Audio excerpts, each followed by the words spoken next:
주님을 사랑하시면 합시다. 찬양팀 수고하셨고요. 오늘도 찬양을 통해서 우리에게 큰 은혜가 임하게 하심을 감사합니다. 서로 인사합시다. 축복합니다. 은혜 받읍시다. 감사합니다. 고맙습니다. 우리 온라인으로 예배하는 모든 성도님들에게도 하나님의 큰 은혜가 넘칠 수 있기를 주님의 이름으로 축복합니다. 마태복음 12장 1절부터 8절 이렇게 볼게요. 마태복음 12장 1절로 8절 이렇게 보겠습니다.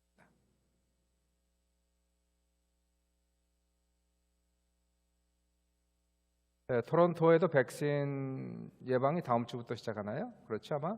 그래서 이번 주 금요일부터 아마 예약이 가능한 것 같은데 제가 셀장님을 통해서 그 웹사이트하고 이런 걸 보내드리도록 하겠습니다. 그래서 개인적으로 그것을 등록을 하셔야 될 텐데 확실하게 인포메이션 확인하고 그리고 도움이 필요하신 분들은 또 교육자들한테 전화 주시면은 예약을 할 수 있도록 하고요. 토론토 같은 경우는 80세 이상 되신 분들에게 토론토에 있는 분들 이제 예방이 시작되는 것 같고요. 욕 지역은 이미 시작을 했고 그리고 이제 아스트라제네카 같은 경우는 60세에서 64세까지 되는 사람들한테 우선 1차적으로 접종한다 이렇게 내용이 왔는데 궁금하신 거 있으시면 연락하시고요. 그리고 예약, 문의 이런 것 있으면은 교육자들에게 김보희 목사님 강 목사님에게 전화하시면은 알려드리도록 할게요. 자세한 내용들은 또 셀장 방을 통해서 이렇게 내려가도록 하겠습니다. 마태복음 12장이고요. 1절부터 8절 이렇게 보겠습니다. 마태복음 12장 1절로 8절을 볼게요. 합독하겠습니다. 그때 예수께서 안식일에 밀바 사이로 가실새 제자들이 시장하여 이삭을 잘라 먹으니 바리새인들이 보고 예수께 말하되 보시오 당신의 제자들이 안식일에 하지 못할 일을 하나이다. 예수께서 이르시되 다윗이 자기와 함께한 자들이 시장할 때 한 일을 읽지 못하였느냐. 그가 하나님의 전에 들어가서 제사장 외에는 자기나 그와 함께한 자들이 먹어서는 안 되는 진설병을 먹지 아니하였느냐. 또 안식일에 제사장들이 성전 안에서 안식을 범하여도 죄가 없음을 너희가 율법에서 읽지 못하였느냐. 내가 너희에게 이르노니 성전보다 더 큰 이가 여기 있느니라. 나여는 자비를 원하고 제사를 원하지 아니하노라 하신 뜻을 너희가 알았더라면 무지한 자를 정죄하지 아니하였으리라. 인자는 안식일의 주인이니라 하시니라. 일반적으로 이제 사람들이 잘 오해를 하는 부분이 있는데 기독교는 그 초대교회가 시작하면서 바로 시작한 게 아니고요. 오랜 세월이 걸리면서 기독교가 탄생을 하게 돼요. 기독교라고 하는 것은 물론 초대교 시작을 하지만 기독교라는 확실한 정체성을 갖고 그리고 유대 종교와 완전히 독립한 완전히 선을 긋고 확실하게 독립한 때를 보통 기원 135년 이렇게 봐요. 그러니까 100년이 걸리는 겁니다. 서서히 분리되는 그런 과정이 있었던 것을 볼 수가 있게 돼요. 135년을 왜 135년이라고 그러냐면요. 그때부터 그 이전부터 그랬지만 유대교가 심각하게 쇠퇴되는 시간, 그때가 135년 이렇게 봐요. 그리고 이방 교회가 급속도로 강성해지는 그러한 때를 보이기 때문에 비로소 유대 종교 영향으로부터 벗어날 수 있었던 때는 약 135년 이렇게 보게 됩니다. 자, 그때까지는 마태복음이 쓰여진 그 상태까지 포함해서 그때까지는 기독교 유대교의 관계는 미묘한 갈등 관계 이렇게 보시면 되고요. Love-hate relationship 이 관계로 보시면 돼요. 분리돼야 분리하기는 좀 그렇고 왜냐하면 예수님도 유대인이죠. 12사도도 유대인이죠. 그 당시 기독교에서 썼던 성경도 구약 성경을 쓰고 있었죠. 구원도 유대인으로부터 나는 것이죠. 그러니까 뭐 유대교와 분리될 수 없었던 그러한 관계였다는 거예요. 마태가 복음서를 썼던 때가 보통 80년에서 90년으로 봅니다. 80년에서 90년 사이로 일반적으로 보고 있는데 그러니까 아직까지 100% 갈라지지 않은 때 135년 받지 않습니까? 그러나 이 시기는 기독교가 유대교로부터 점점 더 분리되고 있는 갈라지고 있는 그리고 기독교라고 하는 정체성이 점점 강해지고 있었던 그런 시기에 마태복음이 쓰여지고 있는 거고요. 그래서 오늘 본문을 잘 보시면은 기독교가 유대교와 결코 함께할 수 없는 이유, 기독교가 유대교로부터 갈라설 수밖에 없는 그 이유, 그러니까 유대교와 기독교가 결국 이혼할 수밖에 없는 서로에게 이혼장을 줘서 서로 우리는 갈 길을 갑시다라고 얘기할 수 있어 밖에 없었던 그런 구체적인 이유를 설명하는 말씀이 오늘 본문의 말씀이 되는 겁니다. 굉장히 중요한 말씀이에요. 그래서 좀 신학적으로 볼 때는 대단히 중요하고요. 좀 어려운 그런 말씀이지만 한번 한 절 한 절 살펴보시면서 이 본문이 가지고 있는 원래 의미가 무엇인가 하는 것을 좀 살펴보도록 그렇게 한번 해보겠습니다. 1절을 보시면 1절에 이렇게 나오죠. 그때 예수께서 안식일에 밀바 사이로 가실새 제자들이 시장하여 이삭을 잘라 먹으니 라고 얘기합니다. 자, 예수님과 제자들과 무리들이 밀바 사이를 지나가고 있어요. 안식일이었습니다. 유대인법에 의하면 안식일 날 보통 걸어 다닐 수 있는 거리가 1km 정도입니다.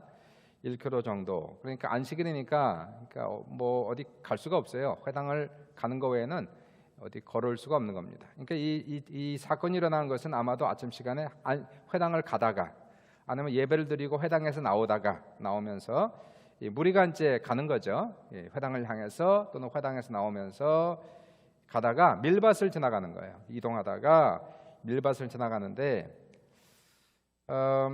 제자들이 밀밭을 지나가다가 이제 이삭을 잘라서 비벼서 먹은 것을 보면 자, 밀밭에 있는 이삭이 자라서 비벼 먹을 정도다면은 언제쯤일까요? 이때가 이제 맥추절이 되는 겁니다. 그렇죠? 맥추절이라고 하는 것은 보리를 추수하는 첫 열매가 나오는 때가 맥추절이니까 맥추절이면은 오순절을 얘기하는 거죠. 오순절 언제 옵니까? 5월 말 보통 이때 6월 정도 시기적으로는 이렇게 보시면 되는 거예요. 자, 이 제자들이 이삭을 잘라서 비벼서 먹습니다. 그러니까 2절 보시니까 바리새인들이 보고 예수께 말하되 보시오 당신의 제자들이 안식일에 하지 못할 일을 하나이다. 이 안식일은 구약 성경에 나와 있는 법이죠. 어디에 처음 나옵니까? 안식일이 나오는 것이 성경에서 어디에 제일 먼저 나오죠? 창세기 2장에서 하나님께서 6일 동안 온 세상을 창조하시고 일곱째 날 안식합니다. 일곱째 날이 월요일에서 일요일까지 무슨 요일로 하면 무슨 요일이죠? 안식일이 일곱째 날이 무슨 요일? 토요일이 되는 거죠. 일곱째 날 안식하시면서 그날을 거룩하게 하시고 복을 주셨다 하는 말씀이 창세기 2장에 나오고 있어요. 그래서 이 안식일이라는 개념이 처음 나오는 것은 창세기 2장에 나옵니다. 그러나 안식법은 창세기 2장에서 제정되는 게 아니고요. 모세 시대에 이르러서 비로소 안식법이 제정이 되는 거예요. 출애굽기 20장에서 비로소 이제 하나님께서 안식법을 제정을 하시죠. 이것을 법령화시키는 때는 출애굽기 20장이다는 거예요. 이스라엘 민족에게 하나님께서 모세를 통해서 10계명을 주십니다. 그래서 첫 번째 계명부터 10번째 계명까지.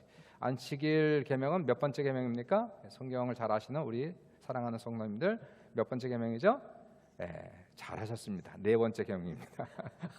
아무도 대답을 안 하지만 제가 속으로 들었어요. 마음으로. 그래서 4번째 계명이 안식일 계명이 돼요. 그래서 하나님께서 정확하게 얘기하시죠. 계명이라는 것은 지켜라 하는 거예요. 지켜라, 하지 말라, 하라. 그러한 이제 계명이 되죠. 4번째 계명 엿새 동안 열심히라고 중요합니다. 열심히라는 거 중요한 거예요. 열심히라고 일곱째 날은 아무도 일하지 말라. 아무도 일하지 말라. 동물도 일시키지 말라. 여호와 하나님께서 안식일을 복되게 하여 그날을 거룩하게 하셨느니라. 그러면서 안식일 날은 아무도 일하지 말라.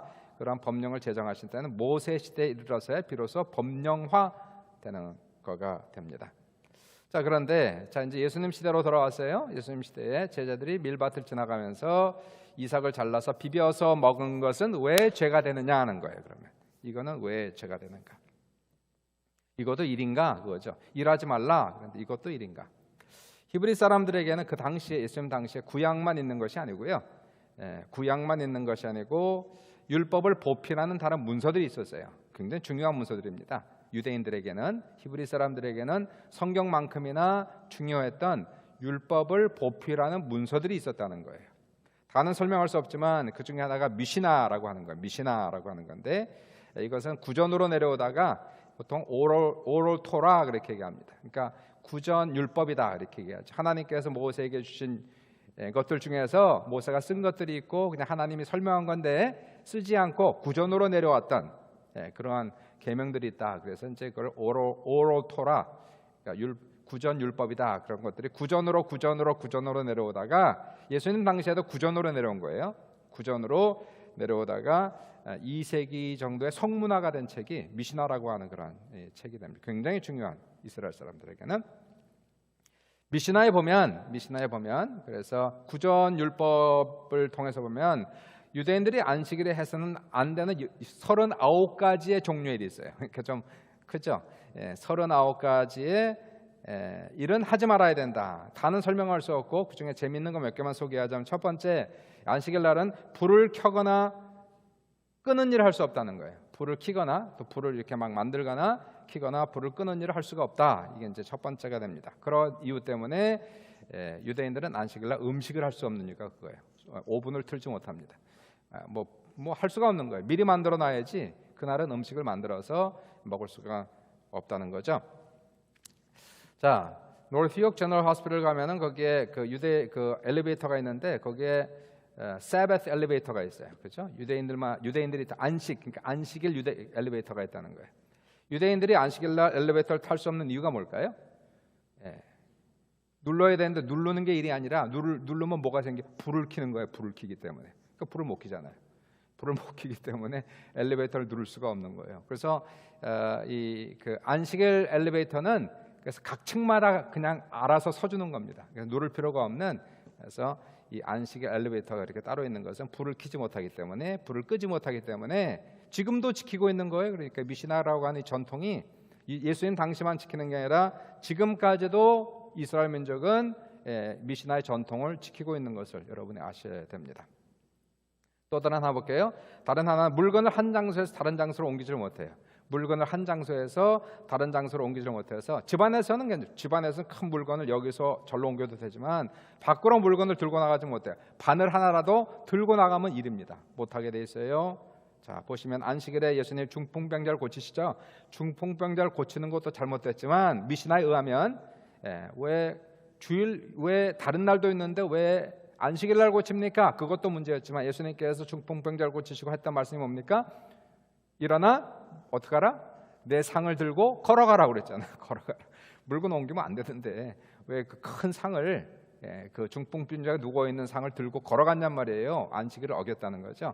그래서 이 중풍병자를 고치는 사건에 놀래기도 했지만 그러나 더 큰 문제는 예수님께서 미시나에 의한 안식법을 어겼다. 이걸 가지고 유대인들이 꼬리를 잡기 시작한 겁니다. 세 번째 뭘까요? 세 번째는 밭을 갈거나 곡식을 거두거나 곡식단을 묶거나 곡식을 까불거나 곡식을 타작하는, 그러니까 이 농부들이 하는 일은 아무것도 못하는 거예요. 쉽게 얘기하면 농부들이 하는 일을 아무것도 못하는, 특별히 곡식을 묶거나 곡식을 까불거나 곡식을 타작하는 일을 할 수 없는데, 자, 여기 이 제자들이 했던 일이 뭡니까? 이삭을 잘라서, 이게 뭐야? 추수한 일을 했다는 거죠. 잘라서 비벼서 까불어서 그리고 타작해서 그것을 먹었다. 그래서 이것이 미시나에 의하면은 이것은 안식일의 법에 어긋난 것이다. 이렇게 지금 얘기가 된 거죠.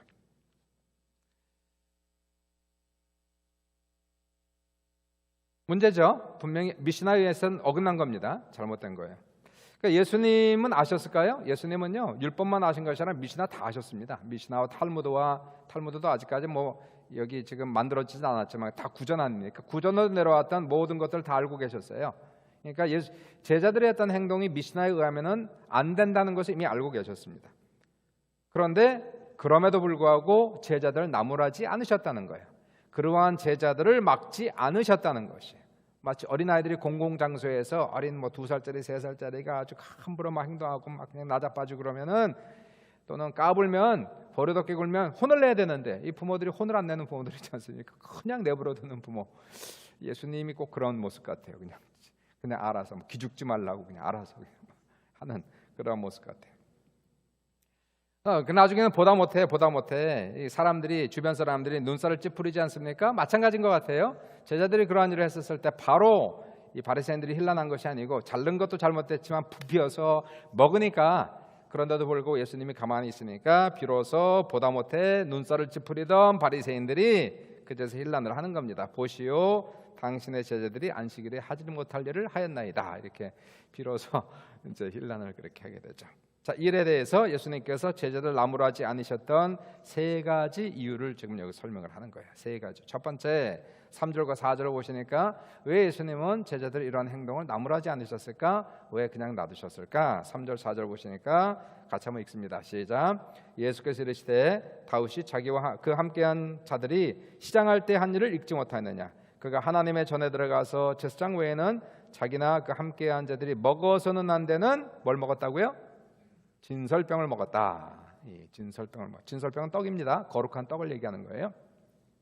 성전 안에서 쪄내는 그러한 떡이 있어요. 거기 제사장만 먹는 떡이 있습니다. 아무도 못 먹어요. 제사장만 먹을 수 있는 떡으로 레위기에 정확하게 나와 있는 진설병, the bread of presence, shewbread라고 하는 진설병이 나와 있는데 그것을 다윗과 그 함께한 자들이 먹었다 이렇게 얘기하는 거죠.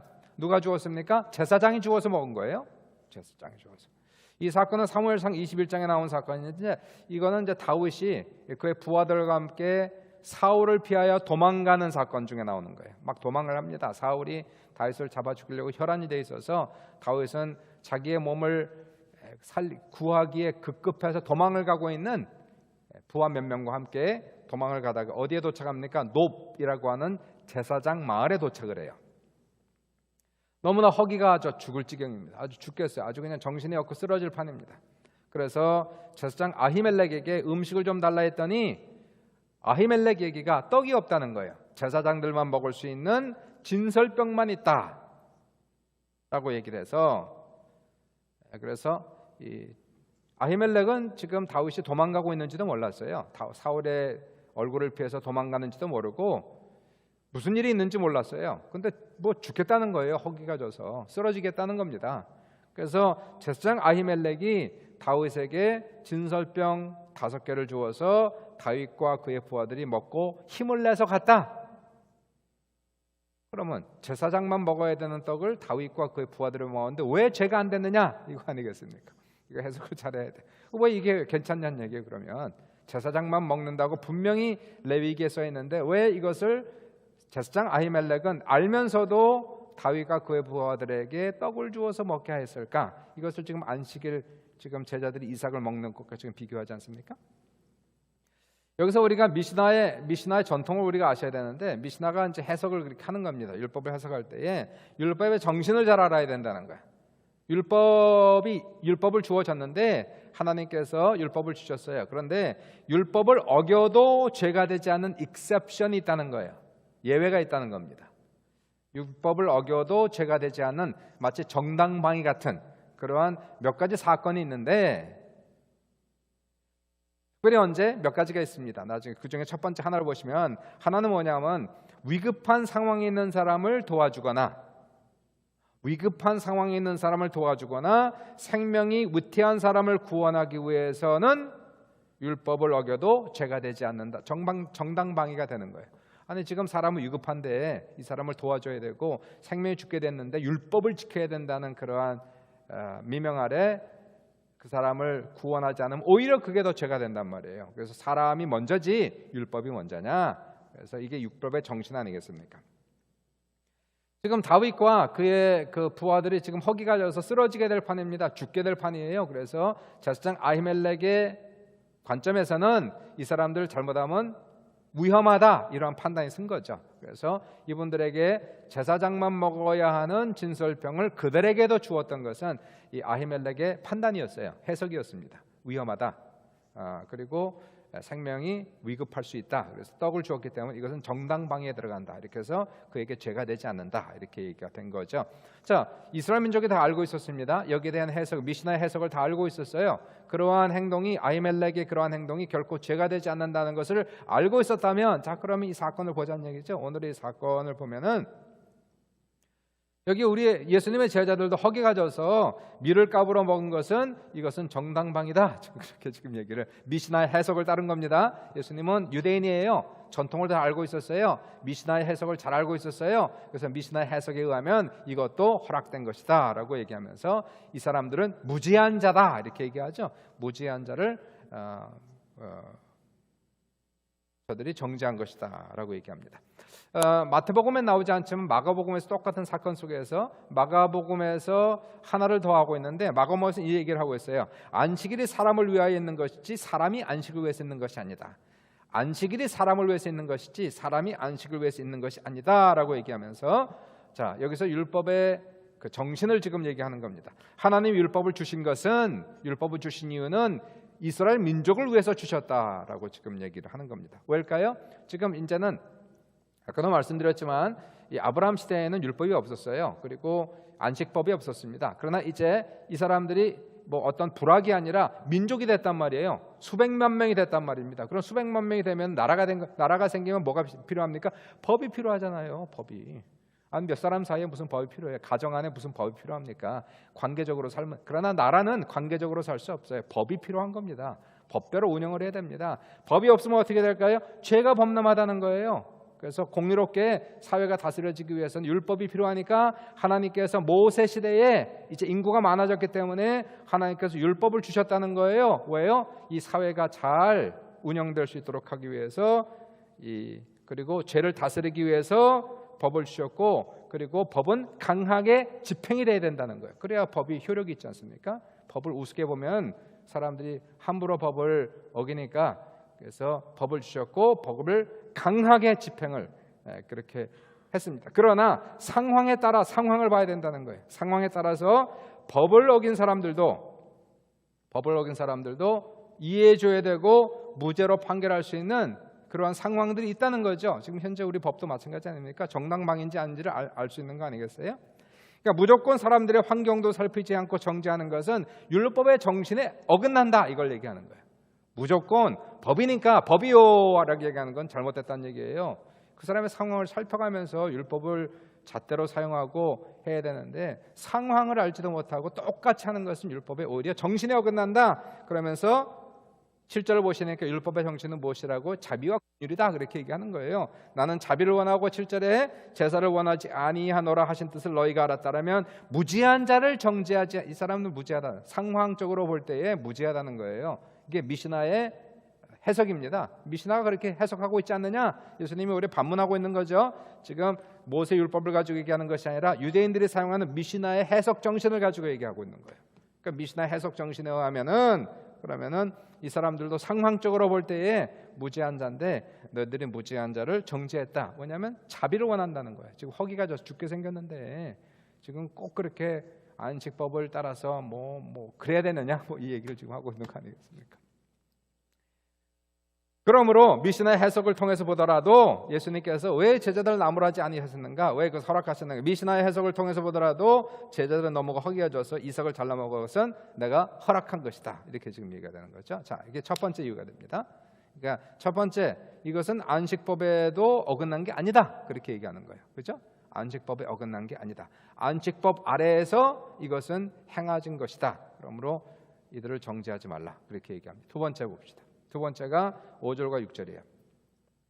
5절, 6절은 좀 더 이제 이게 예수님의 설명이 좀 스케일이 좀 커지고 있어요. 세 가지가 가는데 세 번째까지 가는데 두 번째가 스케일이 커. 5절과 6절 한번 보시면은 같이 한번 읽어요. 시작. 또 안식일에 제사장들이 성전 안에서 안식을 범하여도 죄가 없음을 너희가 율법에서 읽지 못하였느냐? 내가 너희에게 이르노니 성전보다 더 큰 이가 여기 있느니라. 이게 두 번째. 예수님께서 그 제자들이 이삭을 잘라 먹는 것을 허락한 두 번째 이유가 설명이 좀 필요하겠죠? 아까 첫 번째 설명을 보십시오. 첫 번째 것을 보시면은 첫 번째 이유는 뭐라고 그랬습니까? 다윗이 그 진설병을 먹은 것을 얘기하지 않습니까? 근데 그건 조금 설명이 석연치 않아요. 제가 보기에도 100% 만족할 만한 대답은 아니었어요. 왜냐하면은 다윗 같은 경우는 정말로 허기가 졌습니다.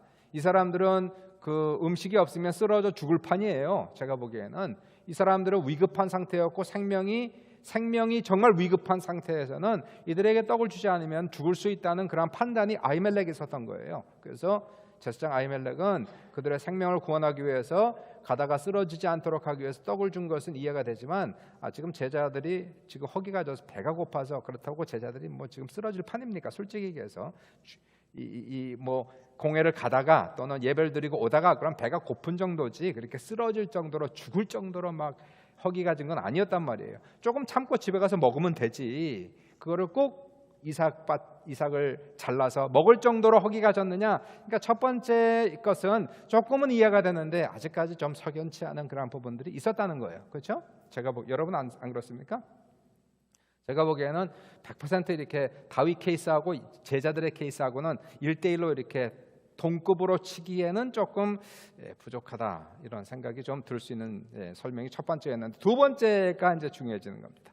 두 번째는 뭐냐면은 제사장, 이제 비유죠. 제사장들이 성전 안에서 안식을 범하여도 죄가 없음을 너희가 읽지 못하느냐. 자, 아까 얘기했어요. 안식일을 범해도 예외가 되는 익셉션 케이스가 있다고 그랬죠. 모든 법에는 예외가 있는 겁니다.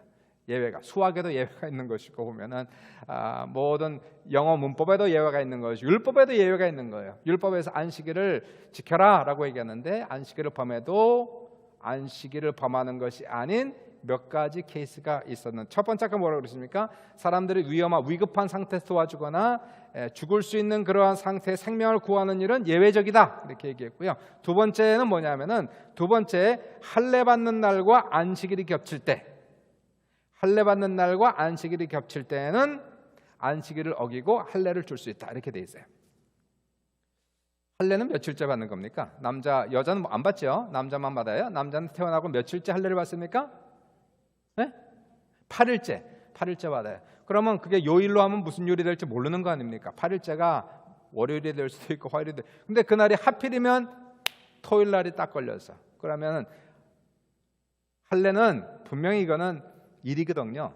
안 되는데, 근데 할례를 줄 것이냐 안식일을 지킬 것이냐, 여기에서 이제 예외를 둔 겁니다. 예외를 두어서, 그래서 할례가 8일째가 안식일에 겹치면 안식일을 어기고 할례를 줄 수 있다. 이거는 율법엔 안 나와요. 성경엔 안 나오는 겁니다. 이거는 미시나에 나오는 거예요. 미시나 전통에 나온단 말이에요. 두 번째예요. 두 번째. 세 번째가 뭐냐면은, 세 번째는 동물이 구덩이에 빠지면 건져낼 수 있다. 이게 이제 세 번째가 있습니다. 동물이 구덩이에 빠지면 그것을 건져낼 수 있다, 이렇게 얘기했어요. 이게 진짜 율법 정신이죠. 동물이 구덩이에 빠져 죽게 생겼는데, 동물까지도, 아까 사람이 생명이 위급하면 구원할 수 있는데, 사람 정도가 아니라 동물까지도 구덩이에 빠지면 건져낼 수 있다. 이것이 이제 세 번째고요. 네 번째가 뭐냐면은, 네 번째가 오늘 건데요. 제사장들은 안식일에 성전 안에서 하는 일들은 허락한다, 그거예요. 성전 안에서 제사장들이 하는 일들이 뭡니까? 성전에서 뭔 일을 하게 돼 있어요? 동물 잡는 일, 동물을 죽여서 그 다음에 껍질을 벗겨서 각을 떠서, 그리고 그것을 태워서, 그러려면 거기에 물건들이 엄청나게 필요합니다. 여러분 부철샵을 가보시면 부철샵에 물건들이 얼마나 많아요. 별 물건이 다 있지 않습니까? 여러분 부철샵에서 일하는 게 얼마나 힘든지 압니까? 고깃집에서 일하는 것이, 저는 처음 이민 와서 6개월 동안 고깃집에서 일하는 죽을 판이었어요. 얼마나 힘든지.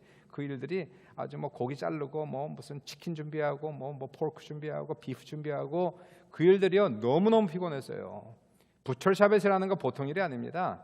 근데 지금 이 제사장들은 거의 부철들의 동물을 죽이고 껍질을 벗기고, 저는 껍질은 안 벗겨봤어요. 껍질을 벗기고 각을 뜨고 그것을 고기를 올려서, 그러려면 거기에 부삽도 필요한 것이고 불도 필요한 것이고, 이게 보통 일이 아닌데, 자 그러면 이 일들을 하지 말아야 될 것이냐? 율법에 의하면은 제사장들이 안식일 날 성전에서 일하는 것은 죄가 아니다, 이렇게 얘기가 된 거예요. 그럼 그거는 다 이해가 되는 건데, 이 사건을 두시고 6절에서 하시는 말씀이, 내가 너희에게 이르노니 성전보다 더 큰 이가 여기 있느니라, 이렇게 얘기하세요. 성전보다 더 큰 이가 여기 있다라고 얘기하면서, 예수님 당시에 있었던 성전은 제1성전일까 제2성전이었을까요?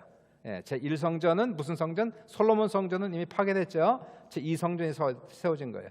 이스라엘 민족이 바벨론에서 포로가 돼서 돌아오고 나서 세운 성전, 두 번째 성전, 제2성전이었고, 초라한 성전이었습니다. 스룹바벨이 지었던 성전이었는데, 이게 워낙 작다 보니까요, 나중에 헤롯 대왕이 왕이 되고 나서, 그리고 성전을 증축하기 시작하죠. 증축하는 그 작업을 그가 시작해서 죽을 때까지 못 마쳤어요. 그리고 계속 진행되어서 46년 동안 이것이 증축된 것이 제2성전입니다. 이 성전은 엄청나게 큰 성전으로 증축이 됐어요. 헤롯 대왕이 그 유대 성전을 증축한 이유는, 헤롯 대왕은 유대인이 아니거든요. 에돔 사람입니다. 이둠의 사람이기 때문에 유대인들의 마음을, 그들의 마음을 얻기 위해서 유대인들이 가장 좋아하는 일, 성전 증축하는 일을 했던 거예요. 그래서 그 사람이 이 성전을 엄청나게 크게 증축을 했던 것이고, 예수님 당시에 그 당시에 이 성전은 무지무지하게 큰, 엄청나게 큰 그런 성전이 있었던 거예요. 예수님께서 그 당시엔 이스라엘 민족은 그 성전에 대한 자부심을 가지고 있었고요. 이 성전, 예루살렘 성전에 대한 자부심은 말로 다 할 수 없었는데, 예수님이 하신 말씀이 뭡니까? 성전보다 큰 이가 여기 있다, 이렇게 얘기를 하셨어요. 야, 이건 뭐 보통이 아닙니다. 첫 번째 설명은 그런데 두 번째 설명부터는 조금 심각한 그러한 쪽으로 지금 가고 있는 거예요. 자, 그러면 예수님이 성전이라면 제자들은 무엇이 된 겁니까? 제자들은 성전 안에서 봉사하는 제사장들이다. 지금 그렇게 지금 은유적으로 지금 얘기하고 있죠. 이것을 그렇게 비유를 그렇게 하고 있는 거예요. 쟤네들은 바로 내가 성전이고, 쟤네들은 바로 나를 위해서 일하는 그런 제사장들이다. 그 제사장들이 성전 안에서 일하는 것은 일이 아니다, 그렇게 얘기하는 거 아니겠습니까? 그러므로 내 제자들은 안식일에도 일을 한다는 거예요. 일을 해도 일이 아니다. 왜냐하면 나를 위해서 일하는 거니까. 저들은 나를 위해서 하는 것이고, 나를 위해서 일하다 보면 먹어야 되는 것이고, 마셔야 되는 것이고, 일을 해야 되는 것이고, 그러므로 그들이 하는 것들은 죄가 아니고 이것은 율법에도 허락된 것이다 라고 설명을 했는데, 이 설명을 듣는 바리새인들의 반응은 어땠을까요? 할렐루야, 아멘 그랬을까요? 아니면은 뭐 어떻게 나갔을까? 바리새인들의 반응은 당연히, 여기는 안 나오지만 엄청나게 시험을 받은 거예요. 아니 지가 뭔데 자기가 성전보다 크다고 그러냐고, 미쳤다 그러고, 근데 이렇게 얘기했을 가능성이 이건 100%입니다. 바리새인들은 아니 자기가 뭔데 성전보다 크다냐고 얘기하느냐. 여러분, 그것 때문에 예수님 죽었지 않습니까? 그거 가지고 예수님 나중에 잡혔을 때 빌라도 앞에서, 그리고 헤롯 공회당에 잡혔을 때 그것 가지고 사람들이 엄청나게 혼란했지 않습니까? 예수님이 뭐라고 그랬어요? 저 성전을 헐라 내가 사흘 만에 다시 일으키리라 하셨으니 자기 육체를 가리켜 말씀하신 것이라, 이렇게 얘기하지 않습니까? 그죠? 그러니까 그것 가지고 예수님 재판받았을 때 수많은 사람들이 손가락질하면서 그 얘기를 했다는 거예요. 그러니까 이 사건은 굉장히 중요한 얘기였어요. 예수님께서 이 하신 말씀은 바리새인들에게, 유대인들에게 시험 줄 만한 이야기, 시험 될 만한 이야기, 자기 자신을 성전보다 크다라고 지금 얘기하고 있기 때문에. 그런데 자, 이제 두 번째를 지나서 이제 예수님께서 안식일 날 제자들이 이삭을 잘라 먹는 것을 허락한 세 번째 이유를 듣고 바리새인들은 기절을 합니다. 그게 8절입니다. 8절 보시니까 오늘의 설교 제목이기도 하고요. 8절 같이 한번 읽습니다. 시작. 인자는 안식일의 주인이니라. 이게 세 번째 이유가 되는 거예요. 자, 안식일의 주인, the Lord of Sabbath. 안식일의 주인은 누굽니까? 안식일의 주인은 누구예요? 창세기 2장에서 안식일의 주인은 누굽니까? 안식일의 주인은 하나님이세요. 그렇죠? 안식일이라는 것은 안식일날 하나님께서 6일 동안 천지를 창조하시고 7일째 쉬셨어요. 그래서 안식일의 주인이 됐단 말이에요. 아직까지는 안식일 법이 제정이 되지 않았습니다. 그러나 모세 시대에 와서 하나님께서 안식일의 주인으로서 안식일을 제정하셨어요. 법으로 아예 이제 법령화를 시켜서 이스라엘 민족에게 법으로 주셨습니다. 그리고 그날을 복 주셨고 그날을 거룩하게 지키라고 그렇게 말씀하신 안식일의 주인은 하나님이란 말이에요. 하나님. 당연하죠. 이스라엘 민족은 당연히 안식일의 주인을 하나님으로 알고 있는 겁니다. 자, 그런데 예수님께서 오늘 본문 말씀에 누가 안식일의 주인이라고 말씀하니까 8절 읽어보시니까 8절에 뭐라고요? 누가 안식일의 주인이니라? 인자는, 따라보세요. 인자는, 인자라고 얘기하는 Son of Man이죠. Son of Man. 당신 자신을 가리켜서 인자라고 많이 얘기하십니다. 예수님께서 당신은 인자다 그렇게 얘기하세요. 그러니까 인자는이라는 인자가 나오면 예수님 당신 자신을 가리켜서 나는라는 것과 같은 겁니다. 그러니까 예수님 당신은, 인자는 안식일의 주인이다. 그러면 예수님이 누구와 동격이다? 예수님은 하나님과 동격이다. 지금 그 얘기를 지금 하고 있는 거예요. 지금 이 말씀이. 그러니까 당신 자신을 하나님과 동등된 위치에 두고 하신 말씀인데, 그러면 안식일의 주인은 안식일을 모세 시대에 제정을 하셨죠. 모세 시대에 이스라엘 민족을 위해서 제정을 하셨어요. 안식일뿐만 아니라 율법을 제정하신 분은 하나님이십니다. 율법의 주인은 하나님이 되는 거예요. 그러면 이 율법의 주인, 안식일의 주인은 주인으로서 율법을 제정하실 수도 있고 또는 율법을 폐지할 수 있는 권한도 있다, 그 얘기를 하는 거예요. 그게 이제 주인의 특징을 얘기하는 겁니다. 예수님은 율법을 초월하신 분으로서 율법을 제정하시기도 하고 율법을 폐지할 수 있는 권한이 있는 분이다. 당신 자신에 대해서 그렇게 지금 얘기를 하고 있는 거예요. 예를 들어서 한번 레위기 음식규례를 한번 생각해 보시죠. 레위기 음식규례는 대단히 까다로운 법입니다. 지난주에도 말씀드렸지만은 음식규례는 유대인들에게 엄청나게 중요하고요. 이 코셔 푸드라고 하는 것은 너무너무 복잡해요. 보통 복잡한 것이 아니어서 이방인들과 음식 교제를 결코 할 수 없었던 법이 음식규례가 되는 것인데, 더더욱이나 미시나에 의하면은 율법도 복잡하지만 미시나 해석에 의하면 진짜 복잡합니다. 이거는 뭐 불가능해요. 유대인들이 이방인과 식탁 교제를 한다는 것이 불가능한데, 왜 그러면 예수님께 하나님께서 이러한 그 음식 규례를 제정하셨는데, 여러 가지 이유가 있지만 그 중에 하나가 일부러 이방인과 교제하지 못하도록 하기 위해서 음식 규례를 만든 거예요. 이방인과 교제하면 어떻게 됩니까? 영향을 자꾸 받으니까, 세상 사람과 교제하면 세상 사람의 영향을 받기 때문에 이방인들과 자꾸 교제하다 보면 이방 여자들과 결혼도 하게 되고, 그러다 보면 이방 우상이 들어오니까 아예 그냥 분리를 시켜버린 거예요. 잘라버린 겁니다. 하나님께서 이스라엘 민족은 거룩한 민족으로서 이방인들과 결코 교제하지 못하도록 만든 법이 음식 규례였다는 것을 보게 돼요. 거룩한 민족이니까. 근데 예수님께서 오시면서 어떻게 됩니까? 음식 규례를 어떻게 시켰어요? 철폐시키는 거예요. 예수님께서. 왜요? 모든 음식은 정하다 이렇게 얘기하셨어요. 모든 음식은 정하다 그렇게 얘기하면서 모든 음식 다 먹을 수 있다라고 얘기하면서, 이제 그러므로 음식 규례가 철폐되었기 때문에 유대인과 이방인들은 서로 형제가 되었고 식탁 교제를 가능하게 하셨다. 누굴 통해서? 예수를 통해서 이것을 가능하게 하셨다는 것입니다. 그러면 예수님 무슨 자격으로, 무슨 권한으로 음식 규례를 자기 마음대로 철폐합니까? 철폐할 수 있죠. 왜요? 그분이 주인이시니까. 율법을 제정하신 분이시고 그분이 주인이시기 때문에 그 율법을 폐지시킬 수도 있다는 것을 지금 얘기하고 있는 거예요. 안식일도 똑같은 겁니다. 지금 안식일법도 하나님께서 만드셨어요. 예수님 삼위일체 하나님이시니까 바로 하나님께서 안식일을 만드셨고, 예수님은 하나님의 아들이시기 때문에 또한 이 안식일을 만들 수도 있고 안식일을 철폐할 수도 있는 권한이 예수님께 있다라고 얘기합니다. 물론 안식일의 정신은 지키죠. 우리가 음식규례의 정신을 지키는 거예요. 음식규례의 정신은 뭘까요? 이방인과 교제하다가 영향받지 말라는 겁니다. 지나치게 조심하라는 거예요. 분리하라는 거예요. 세상 사람처럼 살지 말라는 거예요. 그게 음식규례의 정신이에요. 그러니까 우리가 그렇게 살아야 되는 거 아닙니까? 그럼 안식일의 정신도 마찬가지입니다. 안식일의 정신은 뭡니까?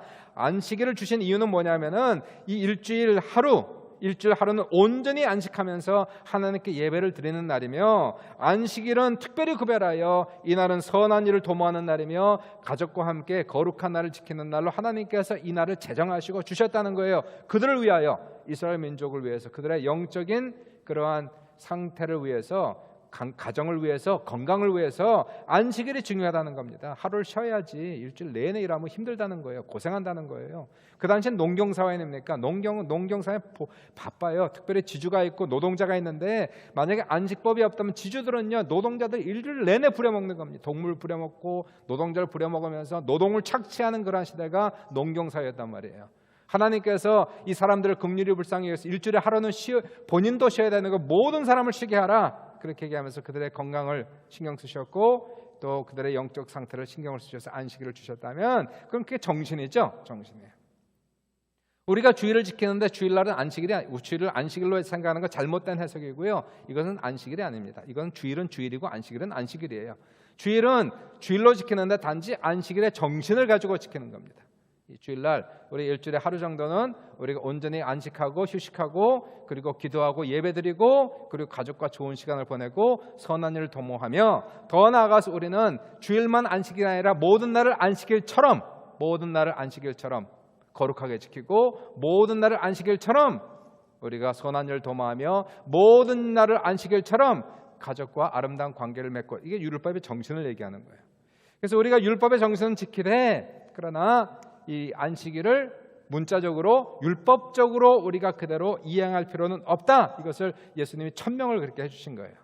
율법 안식일을 주님께서 하나님의 권한으로 폐지시킴으로써 이제는 더 이상 율법에서, 또한 미시나에서 해석한 대로, 미시나에서 율법 학자들이 해석한 대로 그렇게 율법을 지키는 모든 것들은 몽땅 다 폐지한다. 이게 주님이 하신 겁니다. 아니 당신이 뭔데 자기 마음대로 미시나에 있는 그러한 율법을 폐지시키느니 마느니 얘기하느냐? 인자는 안식일에 주인이니라 그 얘기하는 거죠. 그렇죠? 그래서 나는 율법을 만들 자격이 있고 율법을 폐지할 권한이 있는 하나님이다. 그렇게 얘기하는 거예요. 그래서 바리새인들은 이 얘기를 듣고 기절할 수밖에 없었던 이유가 아니 뭔데 인간으로서 뭐 안식일의 주인 하나님이라고 기절할 수밖에 없죠. 자, 이제 왜 마태복음 여기서 본문에서 얘기하는 것이 왜 지금 이 마태복음이 쓰여진 때가 80년에서 90년 사이 아직까지 유대 종교와 기독교 사이에 지금 아주 팽팽한 긴장 관계에 있으면서 이게 지금 갈라져야 되는데 갈라지는 그런 과정이 굉장히 지금 미묘한 그런 관계에 있는 거예요. 갈라지기는 조금 아깝고 그렇다고 같이 붙어 있자니 너무 골치 아프고 그러한 시간에서 유대교는 기독교가 용납이 안 되죠. 그죠? 용납할 수 없는 것이 아니 예수님이 당신 자신을 성전보다 크다 말씀하시고 나는 안식일의 주인이다라고 얘기하는 그러면서 안식일을 폐지하는 그러한 기독교가 용납이 안 되고 용서가 안 되는 겁니다. 그죠? 그렇게 유대교는 기독교와 함께할 수 없다는 걸 보여주는 기독교도 유대교와 같이 걸어갈 수가 없는 거예요. 초기 기독교는 유대교로부터 많이 탄압을 받았고 갑질을 당한 종교가 기독교입니다.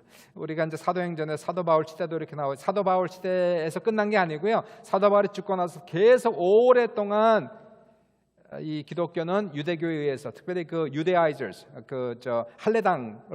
할례당으로부터 엄청나게 많이 갑질을 당했어요.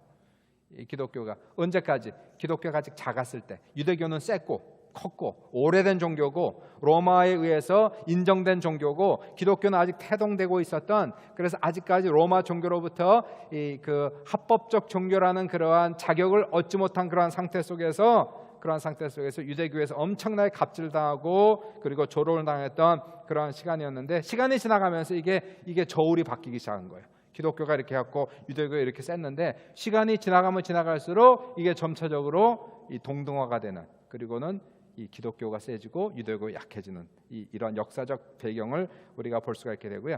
마태가 쓰여질 때는 80년, 90년대는 제가 보기에는 거의 동등한 상태든지 아니면은 기독교가 이제 더 우세한 상태 속에 올라간 그러한 팽팽한 긴장 관계 속에서 볼 수가 있게 되는데 아까도 말씀드렸지만 유대교가 약해진 건 언제냐면요. 유대교의 제1차 민족 봉기 독립전쟁 그게 언제입니까? 70년에 67년부터 70년 사이에 일어나면서 결국 패하죠. 로마에서 패하면서 예루살렘 그 성전이 함락된 그때가 70년이 아닙니까? 70년. 자, 그때부터 시작해서 급속도로 유대교는 그 약화되기 시작하는 것을 볼 수가 있게 돼요. 1차 봉기 70년이라고 얘기하는데 사실상 그럼에도 불구하고 여전히 유대인들은 팔레스타인 경내에 들어올 수 있었고요. 여전히 그때까지도 70년대까지도 기독교는 여전히 이름 없는 신흥 종교, 여전히 유대 종교의 종파에 불과했던 것이 기독교였어요. 70년까지 아니면 80년까지. 자, 그러다가 유대인의 제2차 봉기가 일어나는 게 135년이 되는 겁니다. 2차 봉기 자칭 메시아라고 했던 발 코크바이에서 메시아, 정치적 메시아죠. 유대인들이 그토록 기다렸던 우리 민족의 독립을 가져오는 그러한 메시아 예수는 실패했고 진짜 메시아 발 코크바 이 사람이 반란을 일으키면서 로마 군대를 상대로 반란을 일으키면서 로마 군대에 엄청난 타격을 입히게 돼요. 그래서 유대인들이 여기에 막 그냥 아주 그냥 꿈이 부풀었습니다. 야, 이제 우리가 발 코크바 리더십에 의해서 우리 민족이 이제 finally 우리가 민족 독립을 할 그러한 때가 왔다. 그래서 민족 봉기가 일어납니다. 온 이스라엘 민족이 들고 일어나서 반란을 일으키고 그러다가 결국 로마에서 동원된 수많은 군인들에 의해서 반란은 진압되죠. 그리고 민족 봉기는 실패하고 유대인들은 진멸되기 시작합니다. 진멸이 되면서 유대인들은 단 한 명도 팔레스타인 경내에 들어오지 못하게 해요. 단 한 명도 팔레스타인 경내에 들어오지 못하게 해요. 모든 유대인들은 진멸시키면서 그리고 유대인들은 전 세계로 뿔뿔이 흩어졌던 것이 디아스포라 사건이 된 거예요. 135년입니다. 그러면서 135년이 되면서 비로소 유대교는 완전히 역사의 뒤안길로 사라지게 돼요. 더 이상 뭐 힘이 없으니까 나라가 사라졌어요. 민족이 뿔뿔이 흩어졌어요. 어떻게 이게 뭐 성립이 안 되는 거예요. 그래서 이 유대교는 특별히 유대교 안에 있었던 그 할례당들이 있었지 않습니까? 유대교 안에 있었던 기독교 종파가 있었지 않습니까? 그 할례당들, 이 할례당들은 완전히 사라집니다. 없어져요. 그냥 무산되는 거예요. 그리고 유대교는 간신히 자기의 그러한 명색만 유지하고 있었고, 그리고 기독교는 점차적으로 인구는 많아지고 커지면서 135년 이후부터는 유대교는 역사의 뒤안길로 사라지고 기독교가 제2의 종교로, 로마 제국의 제2의 종교로 부상하는 때가 135년을 지금 보고 있는 거예요. 이게 지금 역사 속에서 지금 이 얘기를 지금 하고, 마태가 지금 얘기하고 있는 것은 결국 기독교가 유대교와 같이 갈 수 없었던 그 이유를 얘기하고 있는 거예요. 왜요? 예수님은 하나님의 아들이라고 본인 스스로 지금 얘기하고 있는데 어떻게 유대교와 같이 갑니까? 이건 불가능한 것을 보게 되는 거죠. 예수님은 안식일의 주인이신 하나님이시다. 다시 말해서 그분이 하나님이시다 하는 것을 지금 우리 얘기하는 것이고, 문자적인 안식이 중요한 것이 아니라 진정한 안식을 주시는 분, 진정한 안식을 지켰다고 안식이 왔습니까? 그건 아니잖아요. 진정한 안식은 영적인 안식, 우리 인생의 안식을 주시는 분. 어거스틴이 얘기했지만 우리가 하나님 안에서 안식하기 전까지는 안식이 없나이다. 우리가 주님 안에서 쉬기 전까지는 쉼이 없나니라 얘기했던 진정한 영혼의 쉼, 진정한 영혼의 안식, 그것은 오직 예수 그리스도 안에서만 가능하다 하는 것을 오늘 우리에게 주시고 있는 거예요. 율법의 정신은 지켜야 됩니다. 그렇죠? 율법의 정신. 우리가 주일날 모여서 예배하는 거 대단히 중요합니다. 온라인으로 계속 예배하고 있지만은 율법의 정신은 우리가 한 주에 한 번 정도는 같이 모여서 예배드리는 공동체가 중요하다는 것이에요. 정말 하루를 거룩하게 띄어서 이 날을 주님 앞에 온전히 드리는 것이 중요하지만, 그러나 그것보다 더 중요한 것이 있다면은 그것은 바로 우리가 안식일의 정신을 지켜가는 것. 그분이 안식일의 주인이시다 이렇게 얘기하면서 그분이 우리 안에 계신, 그래서 우리가 매일매일 안식일처럼 지키고 거룩하게 살아가며, 그리고 선한 일을 도모하며 영혼을 사랑하여 전도하며, 이것이 이제 안식일의 정신을 지켜가는 우리의 삶인 것을 우리가 볼 수가 있게 됩니다. 네, 이상으로 설명을 다 마쳤고요.